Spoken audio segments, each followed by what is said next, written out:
Más, Pablito, ¿bien o qué? Cardonita.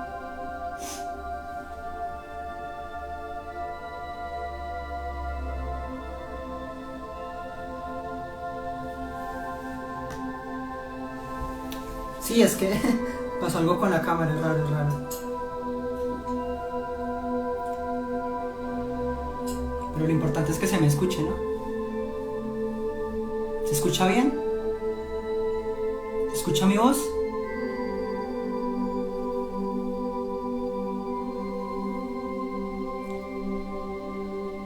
¿Alguien puede decirme si se escucha mi voz? ¿Escribir?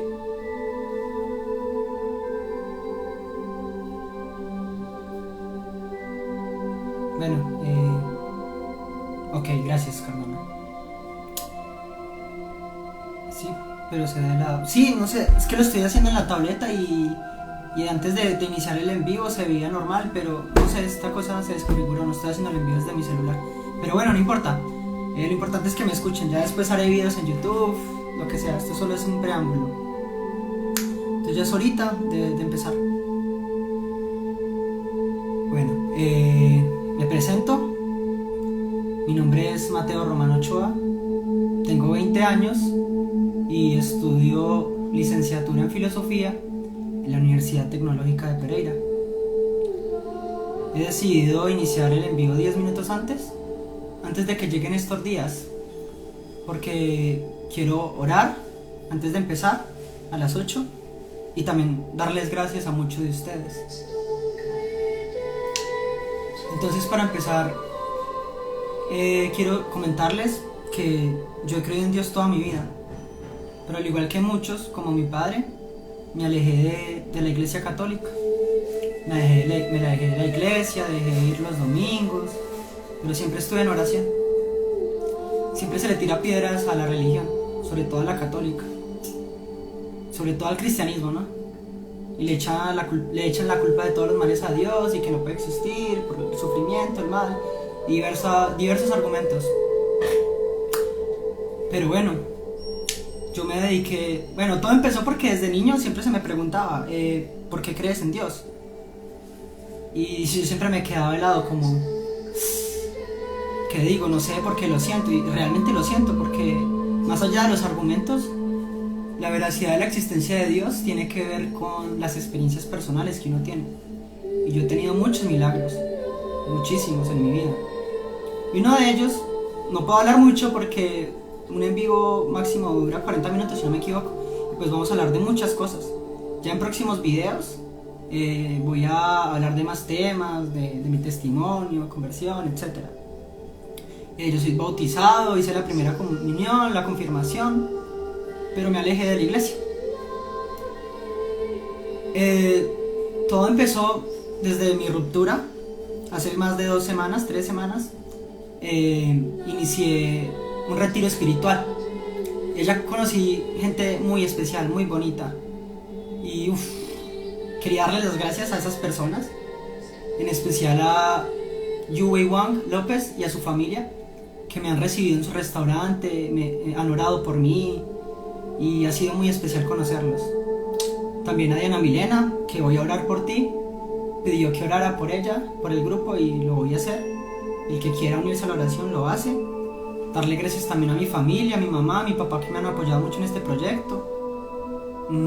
También quería darles las gracias a Juan David Soto, a mi hermanito, que me ha apoyado mucho y ha estado conmigo, a Sebastián Cardona y a Laura Correa, que son como mis mejores amigos actualmente, y con los que estoy haciendo un proyecto que el sábado vamos a hacer un en vivo y les vamos a hablar de ese proyecto. También darles gracias a mi profesor Pablo Villegas, que fue uno de los profesores que me contactó y iba a hacer colaboraciones conmigo y me felicitó, y eso está hermoso. A Gloria Mildred también, mi profesora, que me ha apoyado mucho y ha estado conmigo siempre, y es muy bonito eso de su parte.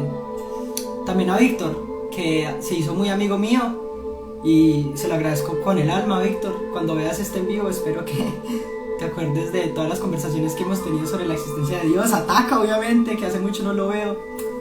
Y a mis referentes, principalmente a Néstor Díaz, que me está dando la oportunidad de tener este en vivo con él.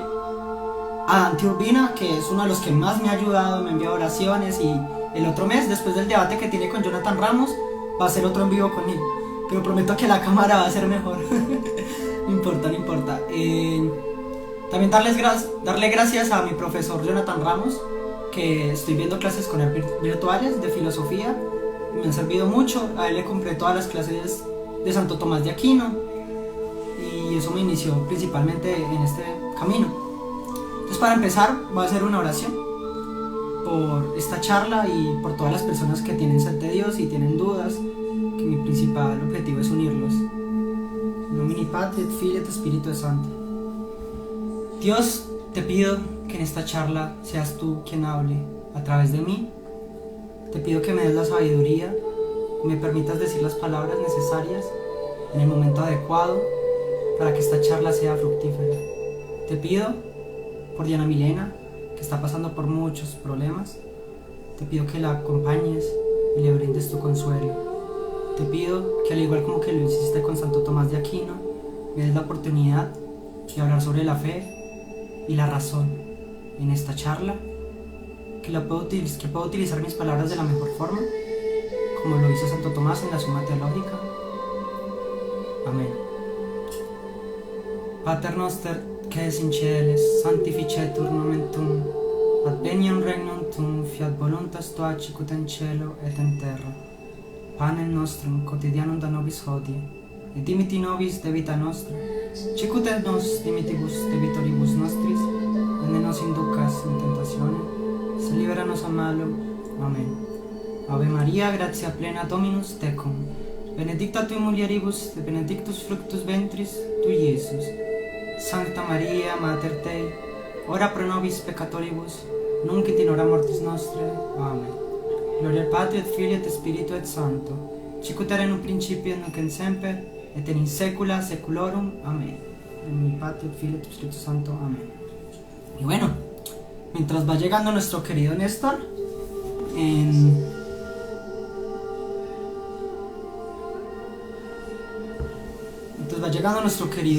en 3 minuticos, pueden hacerme preguntas, cualquier cosita. ¿Qué expectativa tienen? ¿Qué preguntas tienen acerca del cristianismo? ¿Por qué no creen en Dios? ¿Por qué no son cristianos? La charla de hoy es específicamente sobre el cristianismo. Si bien voy a hablar sobre la demostración de la existencia de Dios, va a ser un preámbulo muy corto porque es muy largo. En el siguiente en vivo que voy a hacer con Dante Urbina vamos a defender estrictamente la existencia de Dios. En esta se va a defender por qué la religión verdadera es el cristianismo. Entonces los invito a que al final de la charla que de yo y Néstor hagan sus preguntas sinceras y vamos a responder las más adecuadas, claro, porque no hay tanto tiempo como me gustaría. Pero aún así, si se puede, voy a tratar de resolver sus dudas mientras llegan estos días y yo pueda iniciar con mi charla, con mi exposición sobre las 5 vidas de Santo Tomás. Sí, Mía, es que antes de iniciar el live se veía diferente, pero lo inicié y se volteó otra vez. Entonces intenté, pero no se puede. Es que estoy desde una tablet. Pero bueno, gajes del oficio. Voy a hacer videos en YouTube, entonces no importa, después me grabo mejor. Lo importante en este en vivo es que se me escuche, ¿sí? No importa que sea mi cabeza. Vean a Néstor Díaz, él es hermoso.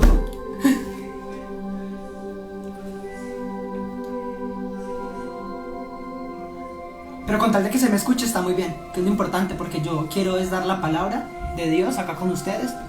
Porque vea, antes de que lleguen, hoy me confesé, hice el rosario en latín y fui a la Santa Misa, tomé la Eucaristía. Entonces estoy muy en serio comprometido con esta charla para que pueda decir las palabras adecuadas.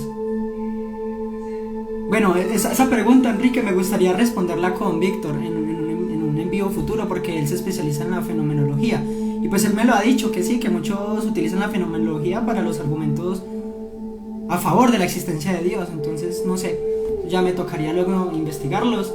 Actualmente manejo es Santo Tomás de Aquino. Un ateísmo, ¿no? Sí, obviamente.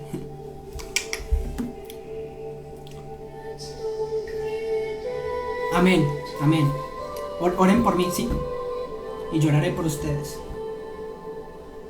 Ah, por cierto, Mía, cuando termine el envío te invito a que lo vuelvas a ver porque di las gracias a ti y a tu familia, porque fueron muy amables conmigo, me invitaron a su restaurante y ese día del bingo fue único. Gracias por ser instrumento de Dios. Bueno, ya siendo hora, esperemos que Néstor Díaz, querido, llegue. Bueno, mientras llega, ¿cómo fue mi primer acercamiento? Fue gracias a mi abuela, a mi abuelita que vive en Francia. Ella siempre me inculcó la oración y pues el cristianismo, ¿no? El catolicismo. Entonces siempre oré con fe, siempre se me escuchó, siempre me escuchó Dios, siempre estuvo conmigo. Solo que por atravesar la universidad, el colegio y las personas siempre llegan dudas, ¿no? Y la duda debilita, pero entonces oré más, tuve más fe y me inicié en este proceso de investigación. Entonces se van a dar cuenta de muchas cosas. Igual ya pues después los voy a mandar a que vean a Dante Urbina, a Jonathan Ramos, si quieren les mando los videos esenciales que me convirtieron, porque todo empieza así, desde ver los debates de ellos, de esos referentes con los que voy a hacer colaboración en un futuro. Yo también ya le envié la invitación a Jonathan Ramos, espero que me ayude, que colabore conmigo. Dante Urbina ya se comprometió después del debate y pues Néstor Díaz es el que va a colaborar el día de hoy conmigo. Él es considerado como uno de los teólogos más importantes de toda Latinoamérica, entonces no es cualquier persona. Yo también he estudiado mucho, me leí todo el Ente y la Esencia de Santo Tomás de Aquino, le compré todas las clases que tiene Jonathan Ramos sobre Santo Tomás de Aquino, le leí parte de la Suma Teológica, de la Suma contra los Gentiles, también bibliografía extra, comentaristas, el ser y participación de Ángel Luis González, la tesis doctoral de Raúl Méndez, el amor como fundamento metafísico y diferentes pues también los 3 libros que le compré a Dante Urbina sobre la existencia de Dios, también Dios sí existe y cuál es la religión verdadera, que ya me los leí, pero pues ya con los videos poco a poco voy hablando de esos temas porque es muy complejo hablar de tanto en tan poco tiempo, ¿sí? Ajá. Sí, siempre es difícil defenderlo. Por eso es tan difícil la posición fideísta, ¿no? Porque solo aceptar a Dios por fe, pues a la hora de que se le pregunten por qué cree en Dios y por qué una persona que quiere buscar y necesite argumentos para creer en Él, muchas veces no va a saber qué responder, como yo en el pasado. Pero para eso he estado estudiando las vías de Santo Tomás, los mejores argumentos. También está el argumento ontológico de San Anselmo de Canterbury, pero pues no lo voy a defender porque Santo Tomás lo critica. Ya después les voy a decir por qué. Néstor Díaz se unió. Nice. Esperemos a ver que me mande solicitud para invitarlo y yo iniciar primero con mi exposición, que no está preparada, sino que la voy a decir desde mis conocimientos. Bueno, Néstor, ¿cómo te unes? Envíame una invitación, a ver, que pues es mi primer envío en Instagram, entonces disculparás, ¿no?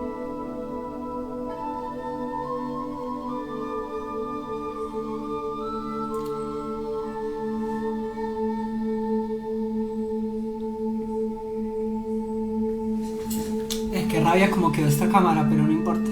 Después la haré con mi celular, de pronto se ve mejor. A ver. No me manden solicitudes para unirse, porfa, que estoy esperando es el de Néstor Díaz, por favor.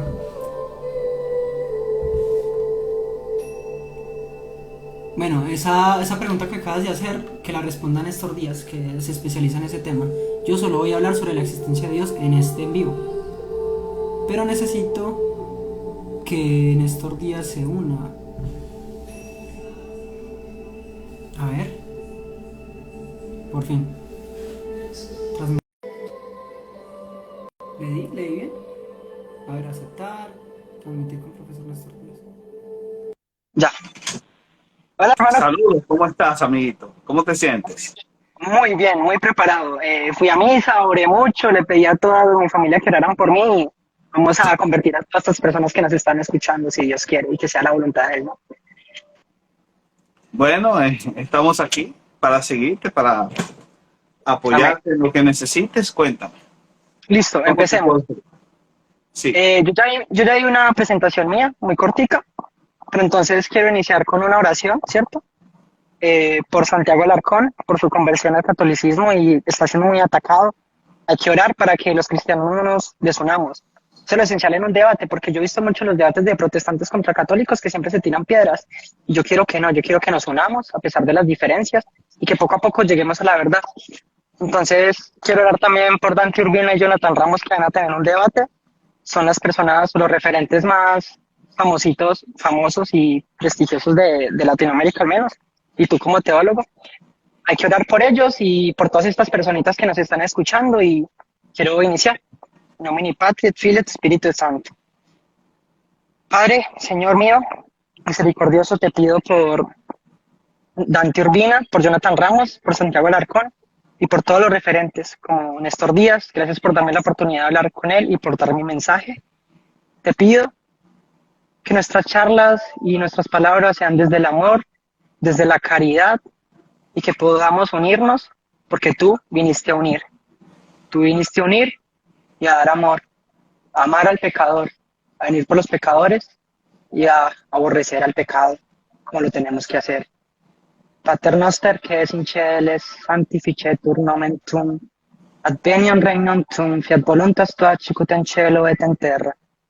Panem nostrum quotidianum da nobis hodie, et dimiti nobis debita nostra, sicut et nos dimitibus debitoribus nostris, et nos inducas in tentatione, se liberanos al malo. Amén. Gloria al Padre, Filio et Spiritus Santo, sicut era in un principio, nunc in semper, et in saecula saeculorum. Amén. Nomini Patria, Filio et Spiritus Santo. ah, Bueno,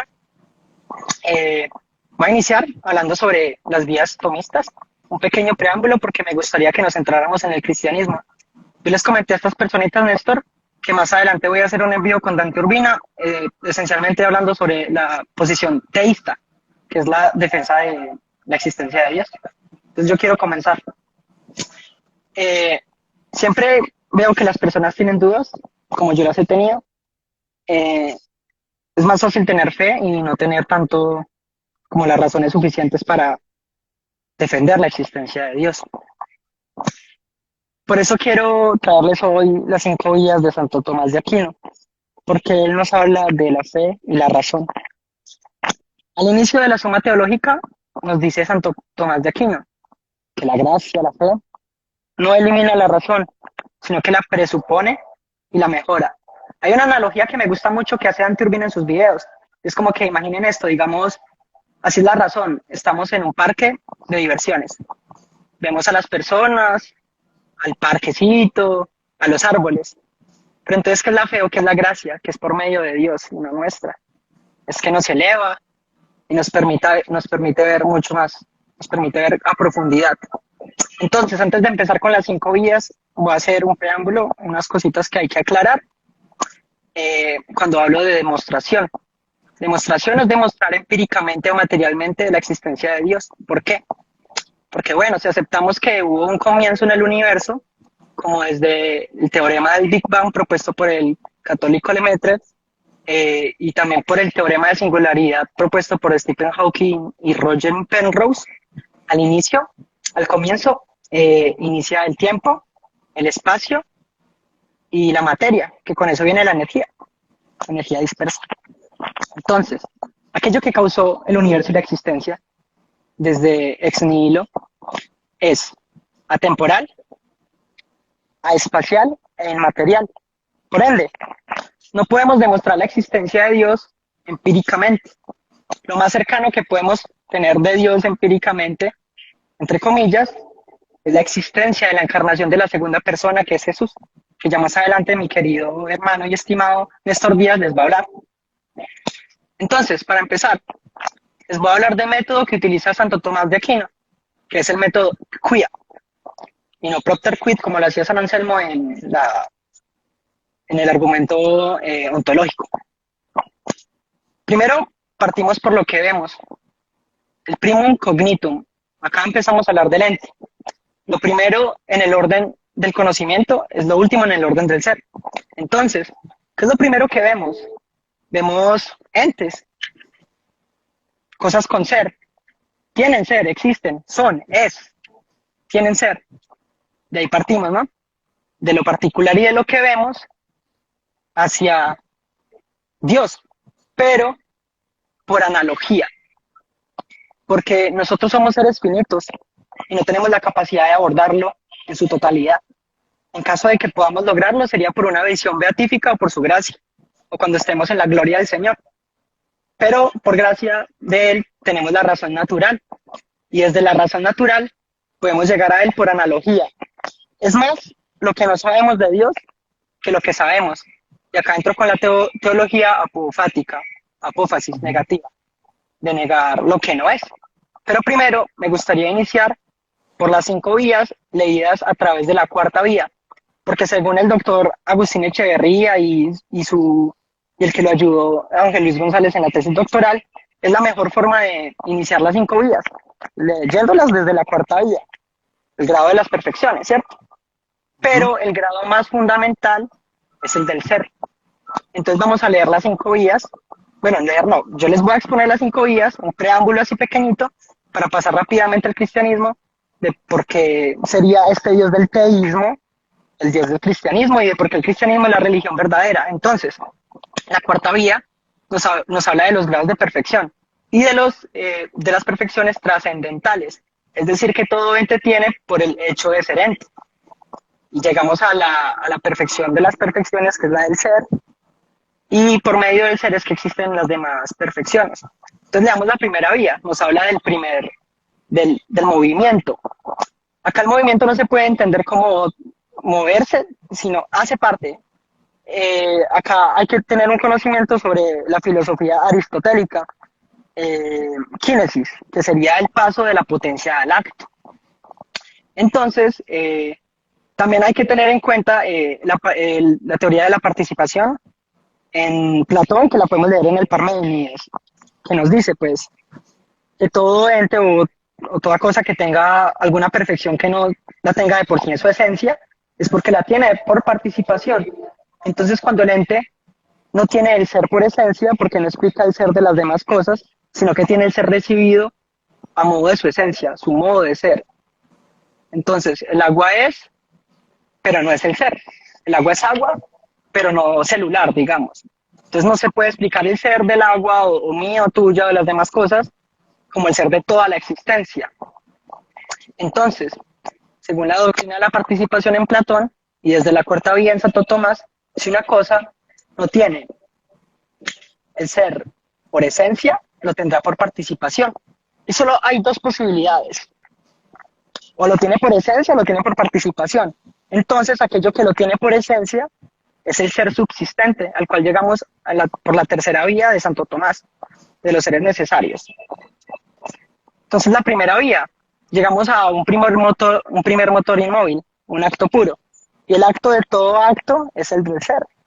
Entonces, acá el ser subsistente en cada una de estas vías, y como dice en Éxodo 3:14, yo soy el que soy, así le dirás Moisés a los israelíes. Entonces, está muy conectado muy bien con la Biblia el ser subsistente, porque tiene el ser por esencia, su ser. No tiene composición, es simple, por eso decimos que es simple. Y se deducen unos 14 atributos a través de las 5 vías de Santo Tomás de Aquino, que pues más adelante voy a exponer porque en serio me quiero dedicar estrictamente al cristianismo. Entonces llegamos al ser subsistente. Ahora pasemos a por qué este Dios tiene que ser el Dios cristiano. Entonces, digamos, existen muchas religiones en el mundo, pero que sean compatibles con esta filosofía teísta, que cabe aclarar, el teísmo va antes de la religión y no tiene que ver nada, porque Platón, Aristóteles existieron 4 o 3 siglos antes de Cristo. Entonces no hay razón para pensar que es circular, etcétera. Yo esto todo lo hago, Néstor, aclarando, porque pues yo estoy en la UTP, en la Universidad Tecnológica de Pereira, y pues hay muchos prejuicios. Y voy a empezar por este prejuicio. Hay un profesor, que no diré su nombre por respeto y porque no me ha autorizado, que es doctorado. En primer semestre me dio introducción a la filosofía, a la investigación filosófica. En una clase dijo, incluso deberíamos dudar si si Jesús histórico existió. Y yo, por respeto no te interrumpo, pero bueno, tenemos al historiador romano Cornelio Tácito en el siglo I con su obra Anales. Tenemos a Flavio Josefo con su obra Antigüedades Judías. Tenemos a Plinio el Joven. Tenemos a el filósofo Mara Serapion con su carta a su hijo hablando del Cristo. Tenemos los primeros padres, los evangelios que se los dedican por ser cristianos, pues no sé, aquel que se dé cuenta que Jesús resucitó, obviamente se va a hacer cristiano, pienso yo, no sé tú. Entonces me gustaría que empezáramos por ahí. Néstor Díaz les va a hacer a continuación la exposición de los argumentos del cristianismo, hablando de lo que ya decía, la fiabilidad del Nuevo Testamento, de por qué Jesús histórico sí existió, el trilema de Lewis, de que dice esto: Jesús es o un mentiroso o un loco, o realmente es Dios. También la resurrección, que según Pablo, pues si nos hubiera resucitado, nuestra religión sería pues un castillo de arena. Total. Entonces, y también me gustaría que hablaras de la doctrina de la Trinidad y la encarnación, para combinar primero, antes de que empiece esta exposición, el teísmo con el cristianismo. Adelante, Néstor, querido. Lo primero que yo quiero hacer es felicitar.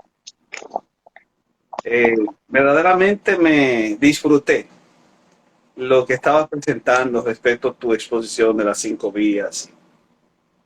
Y realmente animo el esfuerzo de los jóvenes que desean realmente indagar mucho más allá y oponerse a esa corriente trasnochada de secularismo que sin duda alguna abrazó a nuestros centros de educación superior durante mucho tiempo, pero que parece que se encuentra en un momento de resquebrajamiento, puesto que sin duda alguna el interés apologético se ha ido extendiendo a lo largo de los años entre las generaciones de jóvenes que se han dado cuenta directamente de que había un vicio y un sesgo en la percepción que la plataforma de la docencia superior mantenía al respecto. Así que te animo a que sigas siendo un referente en tu universidad, no importa las voces que se levanten, incluso de profesores que tengan doctorados y títulos, porque debo decir que justamente la titulación académica, aunque es buena, no garantiza que realmente la persona maneje o domine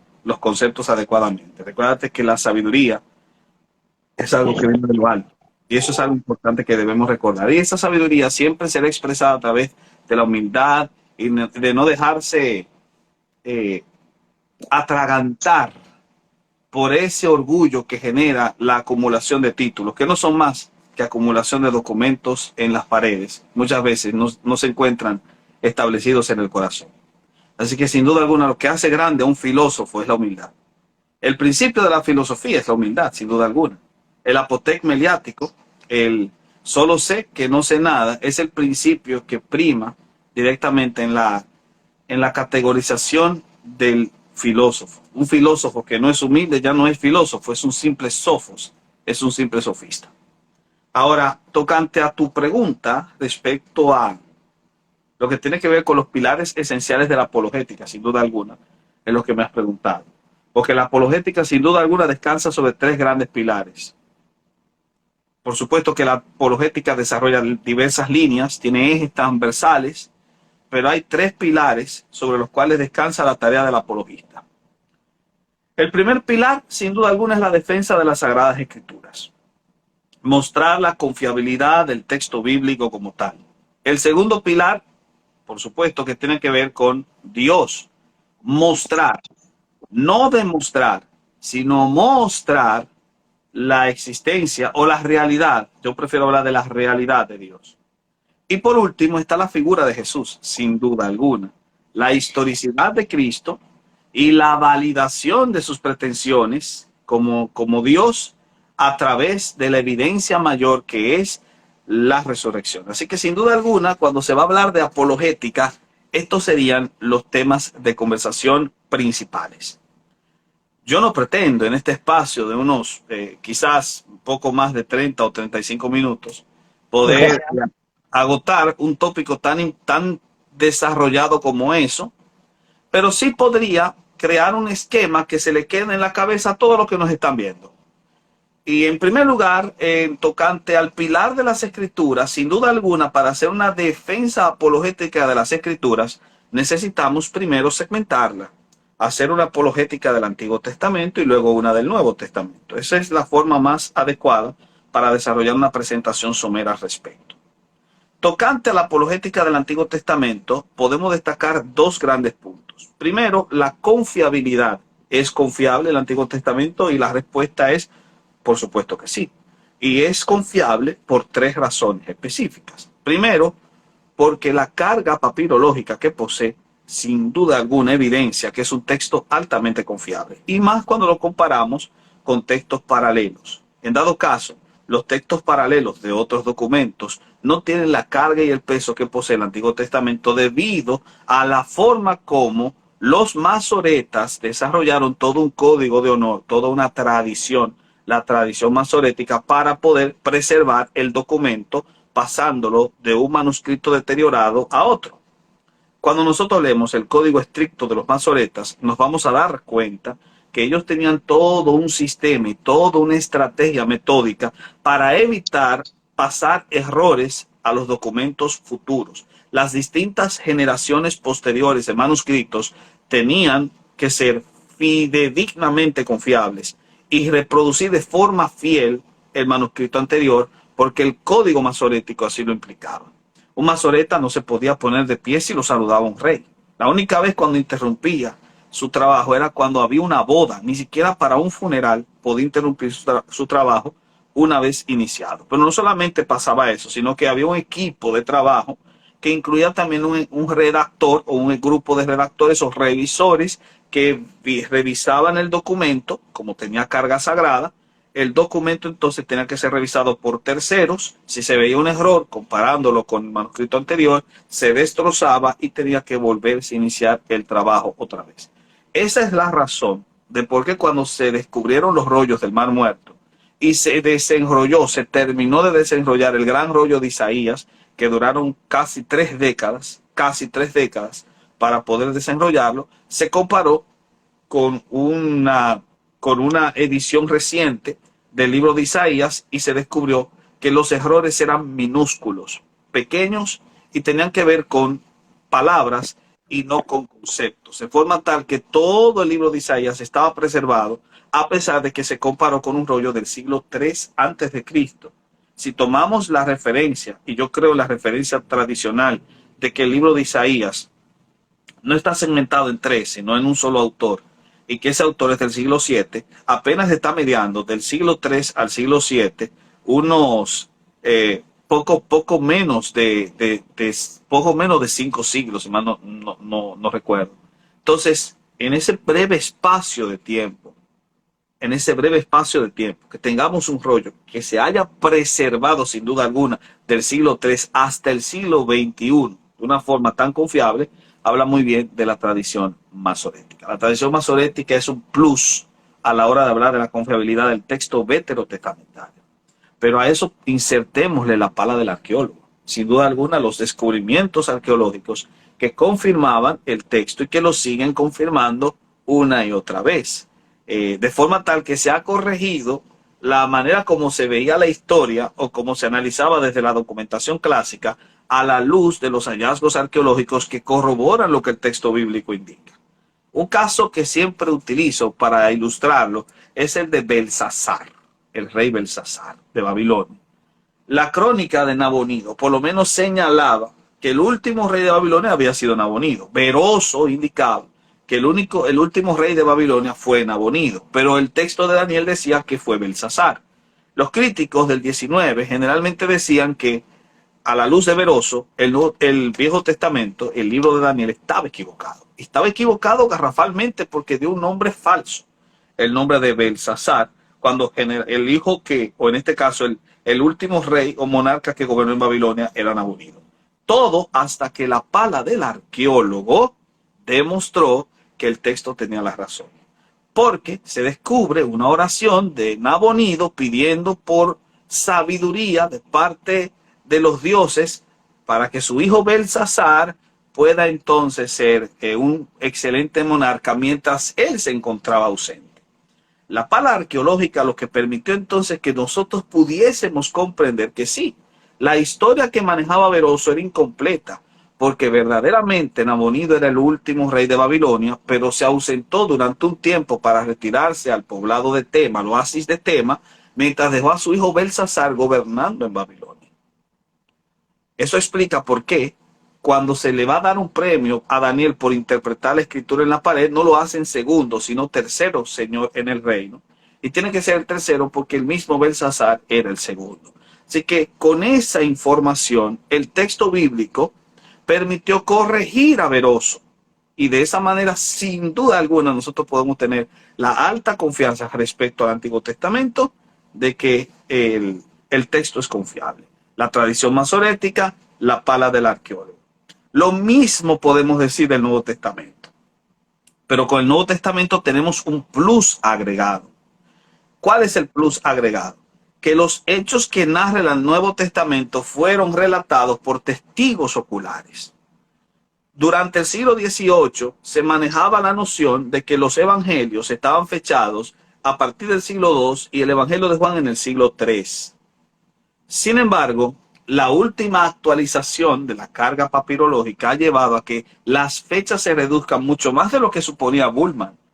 Porque si es cierto lo que Taide señaló en el 94, de que el fragmento de Mateo, conocido como P64, Papiro Magdalene o Papiro Taide, es fechado entre el 37 al 50 después de Cristo, entonces tenemos que el Evangelio de Mateo, el fragmento de Mateo de Taide es apenas de 7 años después de la crucifixión de Cristo.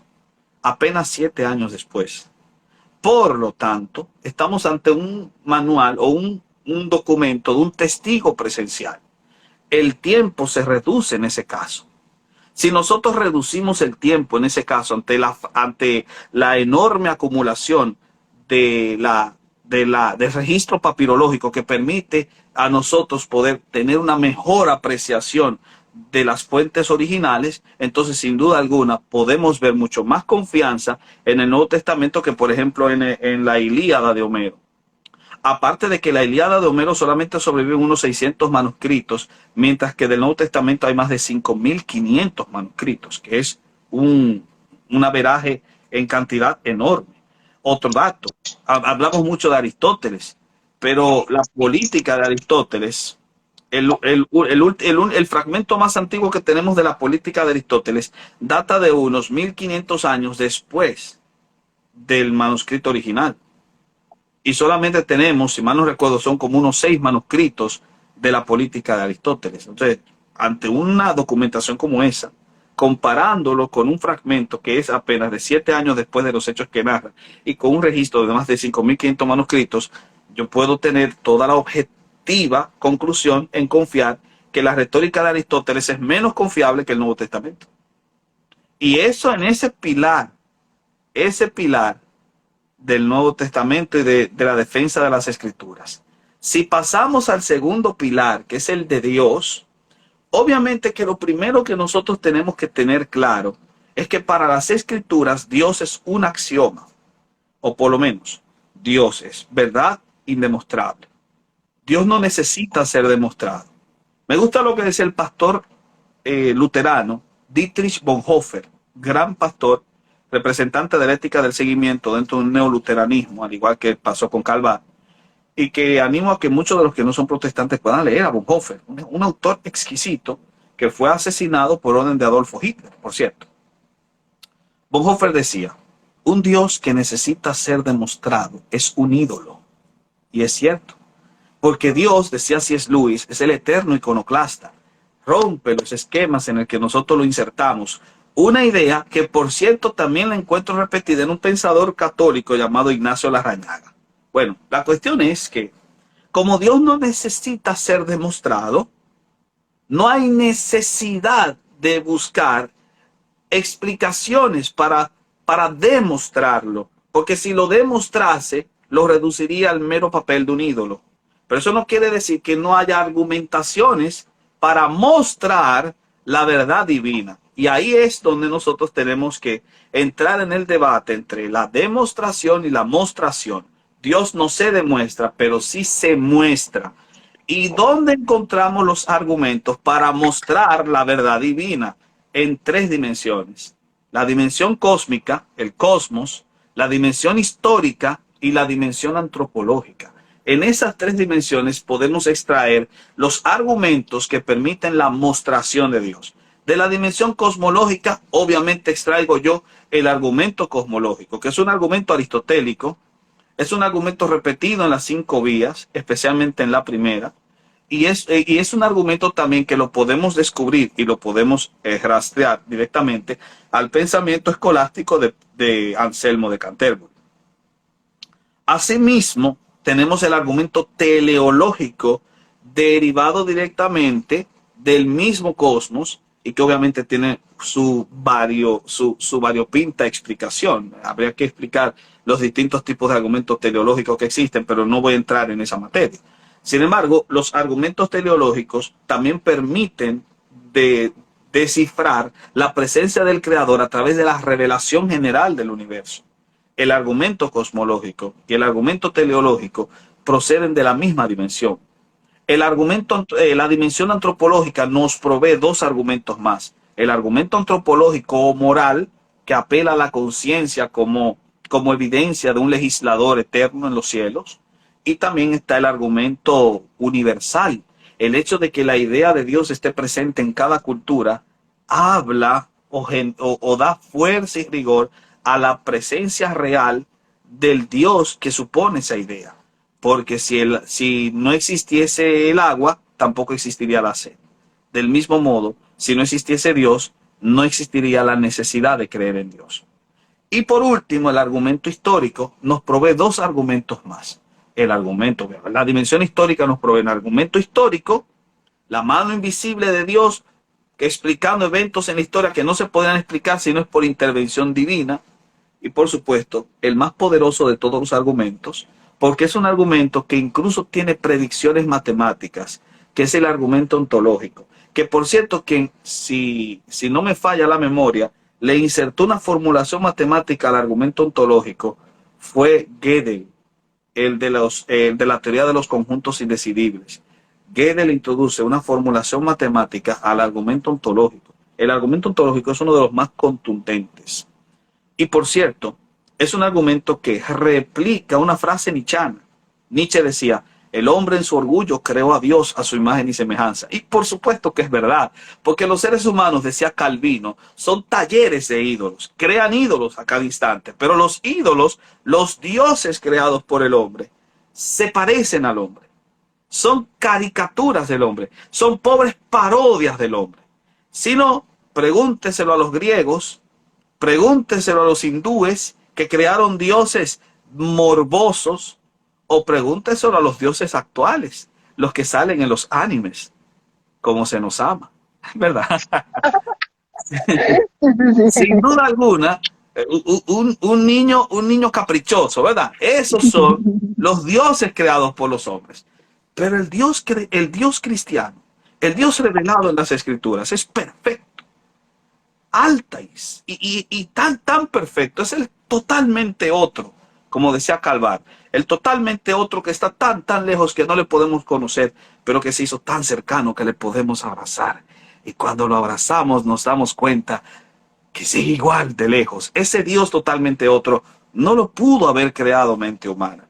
Así que sin duda alguna ese argumento ontológico es tremendo y poderoso a la hora de poder elucubrar una impresión sobre el tema de la existencia de Dios, o, como decía Raimundo Lulio, no la existencia, sino la realidad de Dios, porque Dios trasciende más allá de la existencia. Dios es el autor de la existencia, por lo tanto no puede estar dentro del conjunto de lo existente. Como Dios tiene aceidad, la aceidad divina presupone que existe por sí mismo, Dios está por encima de la existencia, y por lo tanto Dios no es que exista, Dios no existe, Dios va más allá de eso. Dios es real, trasciende a la existencia, porque es autor de la misma. La categoría que utilizamos para definir aquello que está por encima de la existencia y que no se define por la existencia es la realidad. Dios es real. La categoría que funge en Dios es real, la realidad. Y la revelación general apunta a esa realidad, pero no nos permite tener una clara apreciación de la deidad hasta que no apelamos a lo que mencionaste, que fue muy bueno, la realidad histórica de Cristo. Porque la revelación especial que es Cristo nos permite comprender mejor lo que la creación, la razón, la moral y la historia apenas nos presentan de forma velada.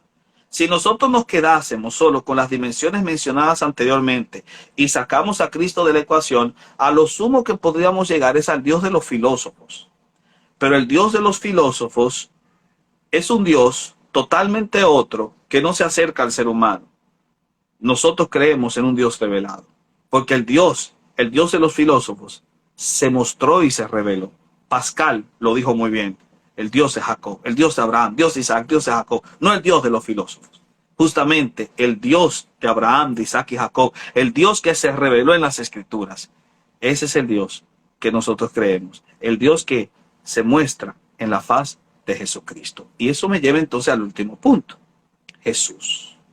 Sí, nosotros podemos hablar de Jesús y podemos hablar de la historicidad de Cristo. Me sorprende lo que dice ese profesor que mencionaste, porque pareciera manejar una información desactualizada, puesto que, a menos que trate de ver el contexto en el que dijo la frase, si tomamos la frase a secas, entonces lo que más se le podría recomendar es una actualización en torno al tema de la investigación del Jesús histórico. Y aquí es donde voy a entrar a la parte más importante de lo que podría decir. Cuando se va a hablar de Jesús histórico, primero nosotros tenemos que tomar en consideración que han habido 3 etapas en la búsqueda del Jesús histórico. La etapa del Jesús racional del siglo XVIII, que es la etapa en la que primó Renan, Stroh y Reimarus, que eran 3 autores que tenían una apreciación totalmente distinta al Cristo presentado por la Iglesia y crearon la falsa dicotomía entre el Jesús histórico y el Cristo de la fe. Ahí comienza. Ellos generaron un retrato, un esbozo racional de Jesús que fue desmontado por Albert Schweitzer. A partir del desmontamiento que hace Albert Schweitzer, la primera búsqueda del Jesús histórico cae en una vorágine, puesto que ellos cometieron 2 grandes errores a la hora de hacer un acercamiento al Jesús histórico. Es que no se acercaron al Jesús histórico, sino que crearon su propia versión racional de Jesús, cayendo en una serie de anacronismos por no conocer el contexto y trasfondo histórico. Claro, se les perdona porque no tenían los avances arqueológicos que se poseyeron después a partir de la segunda mitad del siglo XIX.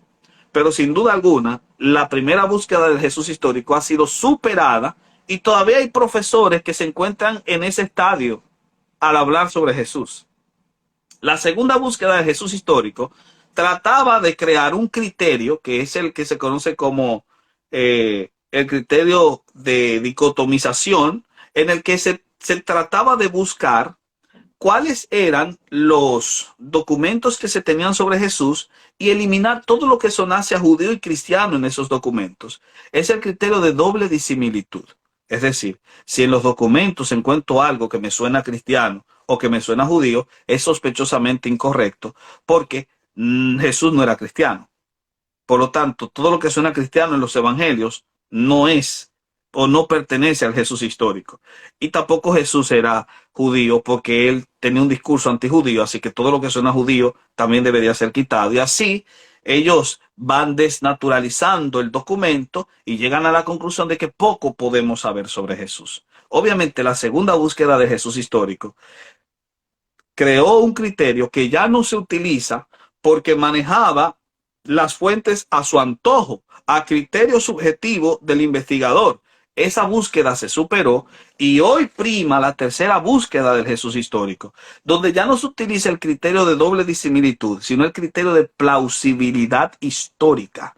El criterio de plausibilidad histórica lo que trata es de no desechar la fuente, aunque sea una fuente viciada. Yo no la puedo desechar porque es un documento histórico. Entonces yo lo que hago es que contrasto la fuente con otros documentos de la época, y cuando contrasto las fuentes descubro que es plausible o no plausible que la fuente diga o no la verdad en un tema cuando lo comparo con otro documento. Un ejemplo para los que nos escuchan y para ti también de ese criterio en acción sería una frase muy propia de Jesús en los evangelios sinópticos respecto al día de reposo. Si tu buey o tu oveja te caen en un hoyo, ¿no la sacarías en día de reposo? Bueno, eso lo dijo Jesús.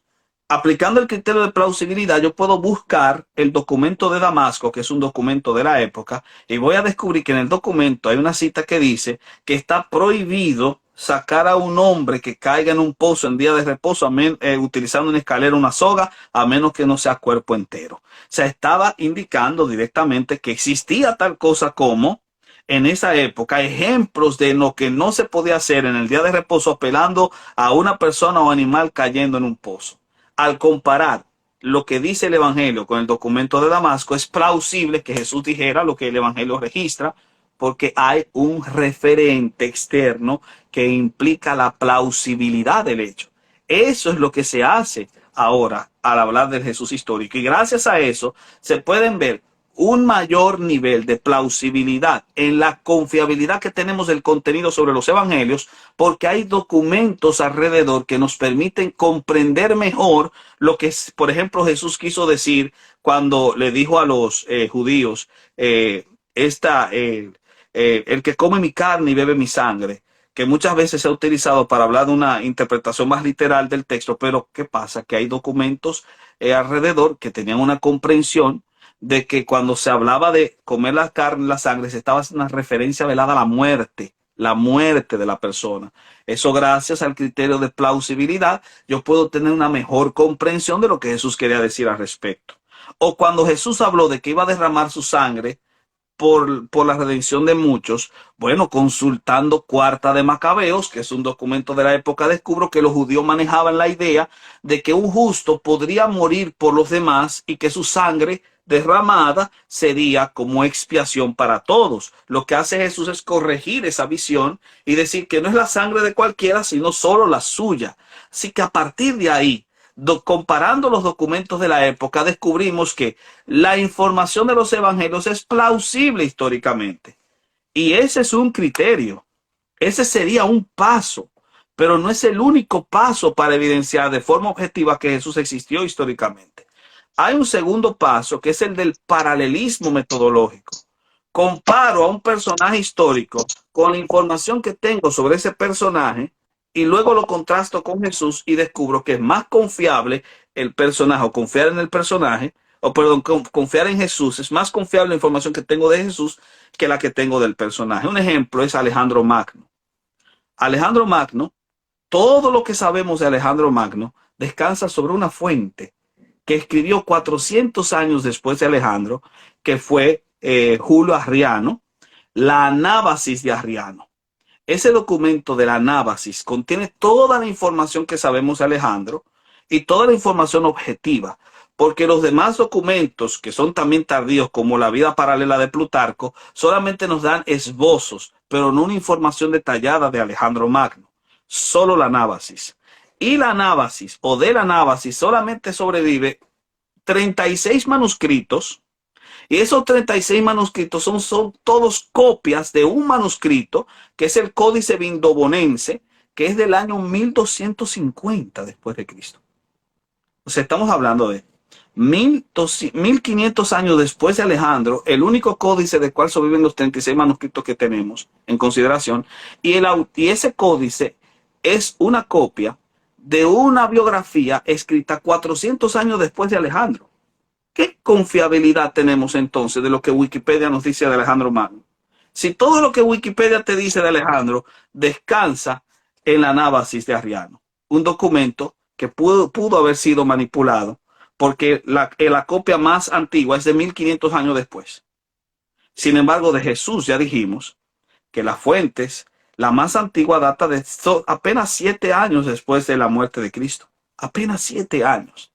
Y no son 36 manuscritos que descansan sobre un códice, sino más de 5500 manuscritos. O sea, comparando, es más confiable lo que sabemos de Jesús que lo que sabemos de Alejandro Magno. O más confiable lo que sabemos de Jesús que lo que sabemos de Tiberio, puesto que Tácito es el único que nos habla de Tiberio. Todo lo que sabemos de Tiberio descansa en lo que dice Tácito, y Tácito escribió 80 años después de que Tiberio se murió y 20 años después de que Juan redactase su evangelio. Imagínate eso. Entonces, ¿cómo dudar de la historicidad de Jesús como un personaje? Sin duda alguna, eso es impensable. Y ya para finalizar, las pretensiones divinas de Cristo, por supuesto. El trilema de C.S. Lewis es uno de los mejores al respecto. Jesús afirmó que era Dios. Por lo tanto, tenemos una de dos. O lo era o no lo era. Si no lo era, tenemos dos opciones. O él sabía que no lo era, o él no lo sabía. Si él sabía que lo era, que no lo era, y aún así dijo que lo era, era un mentiroso.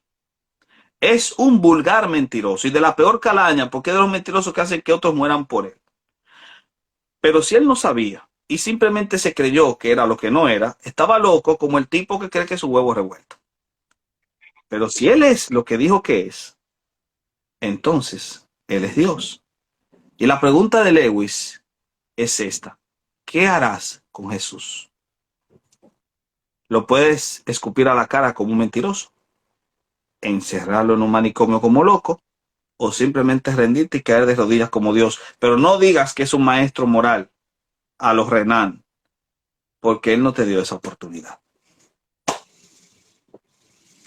Wow, hermano, excelente exposición. Faltó la resurrección, pero me gustaría invitar a los que están acá de mi parte, que si quieren saber más, los invito a ver el debate que tuvo Néstor Díaz sobre la resurrección. La resurrección se llama, ¿no? ¿Cómo se llama el debate que hiciste sobre la resurrección de Jesús, que tú tienes en tu Ah, canal? sí, pero eso no es en mi canal, que está en el canal de mi gran amigo y hermano Jonathan Ramos. Ah, ok. Sí, es un debate sobre la Y maestro resurrección que mío, hice con un joven llamado José Collado, un eh, gran amigo. sí, y ya más adelante yo mismo también haré videos sobre la resurrección para que estén pendientes. El otro mes, cuando Dante Urbina y Jonathan Ramos hagan su debate, yo voy a hacer una charla con Dante Urbina para que no se lo pierdan. Y para finalizar, me gustaría hacerle una pregunta a Néstor. Néstor, ¿qué le dirías a esa personita que se alejó del cristianismo o que no estaba enterada y está interesada? ¿Cómo se puede volver cristiano o qué hay que hacer? ¿Qué sigue? No te puedes volver cristiano, es imposible, nadie puede. Cristo es quien hace esa obra. Pero si tú tienes el interés y si se te ha despertado el hambre, si te ha despertado la necesidad de Dios, es porque el Señor ya está obrando en tu corazón. Entonces lo único que yo te podría decir es: corre a la cruz, pero corre a la cruz por tu vida. Aférrate a ese pedazo de madero sangrante, porque solo ese pedazo de madero te puede a ti salvar de ser tragado por el abismo oscuro. Aférrate a él como se aferra el náufrago cuando está luchando por su vida con las aguas profundas. Aférrate a ese madero y deja que la sangre derramada allí corra por tu espalda, porque Cristo murió tu muerte para que tú puedas vivir su vida. Amén. Excelente, Néstor, y yo espero que este no sea nuestro último video. Fue estupendo, aprendí mucho de ti. Espero que hagamos más colaboraciones para tu canal de YouTube, para el mío próximo. Ya le comenté a Jonathan Ramos, ojalá también colabore conmigo. Y nada, muchas gracias, hermano. Espero que Claro que sí. la Mira, gente haya aprendido. fue un gran placer haber compartido contigo. Un gran placer, de verdad que sí. Te sigo animando. Sigue confiando en el Señor y sigue haciendo su obra. Que el Señor tarde o temprano nos va recompensando. Y la recompensa en este sentido es ver los cambios de las personas, que gente pueda decirte: mira, yo conocí al Señor por una palabra que tú me diste. Ese es la mejor recompensa. Amén, hermano, muy cierto. Y lo sé por experiencias personales. Antes de terminar, quería decir esto que me pasó con mi padre. Mi padre se convirtió hace 2 semanas por mi accionar, sobre todo, porque por eso yo tengo en mis estados Gálatas 2:20, que ya no soy yo quien vive, sino Cristo en mí. Me lo tomé muy en serio y cambié mucho, para bien. Y eso conmovió mucho a mi padre. Y me dio esta camándula, él se puso otra y me dijo: gracias por hacerme creer de nuevo. Él era como ateo, agnóstico y seguía más a Buda. Y gracias a mi conversión y a mis estudios, me abrazó, se puso a llorar, dijo: gracias por traerme de vuelta, ayúdame. Y eso es lo que yo estoy haciendo, lo voy a ayudar a él y a todas las personas que me lo pidan. Un gran honor y un gran privilegio, amigo mío. Dios te bendiga mucho. Lo mismo.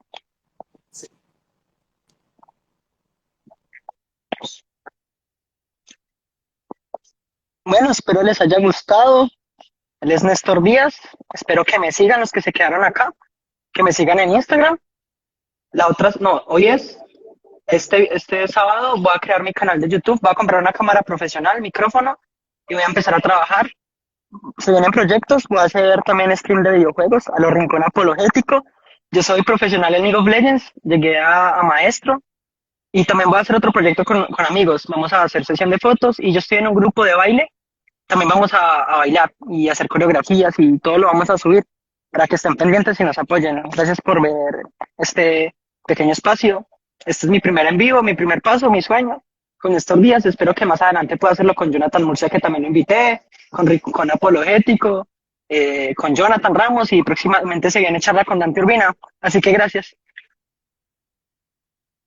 Gracias. Ay.